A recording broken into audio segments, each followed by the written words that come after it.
റസൂലിന്റെ അടുക്കൽ ഒരു കുട്ടി ഒരാൾ വന്നു. യാ റസൂലല്ലാഹ്, അല്ലാഹുവിന്റെ തിരുദൂതരെ, വയറുവേദനയാണ് നബിയേ, വയറുവേദനയാണ് നബിയേ.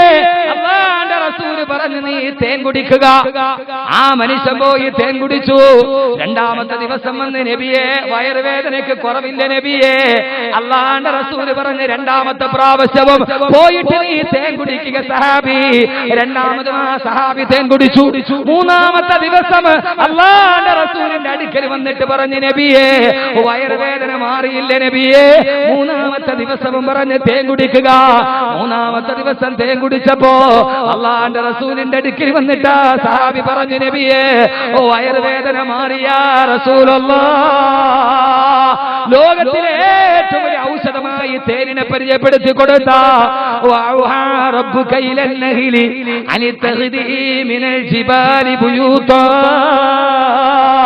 ومن الشجر مما يعرشون ثم كلي من كل الثمرات فاسلكي سبل ربك ذللا.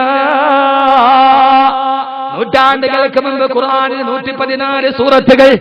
ആ സൂറത്തിലൊരു സൂറത്തിന് പേര് വെച്ച് തേനീച്ച, സൂറത്തുൻ നഹൽ.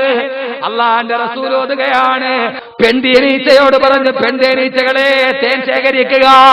21ാം നൂറ്റാണ്ടിലാണ് ശാസ്ത്രം പറഞ്ഞത് തേനുണ്ടാക്കുന്നത് പെൺതേനീച്ചയാണെന്ന്. 14 നൂറ്റാണ്ട് മുമ്പ് അല്ലാഹുവിന്റെ റസൂൽ ഓതി പറഞ്ഞു, പെൺതേനീച്ചയാണ് തേനുണ്ടാക്കുന്നത്. ആൺതേനീച്ചകൾ കുഴിമടിയന്മാരാ. ശാസ്ത്രലോകം ഇപ്പോഴാണ് കണ്ടത്. റസൂലുള്ള പറഞ്ഞ ഏറ്റവും വലിയ ഔഷധം തേനാണെന്ന്. മുഹമ്മദ് മുസ്തഫ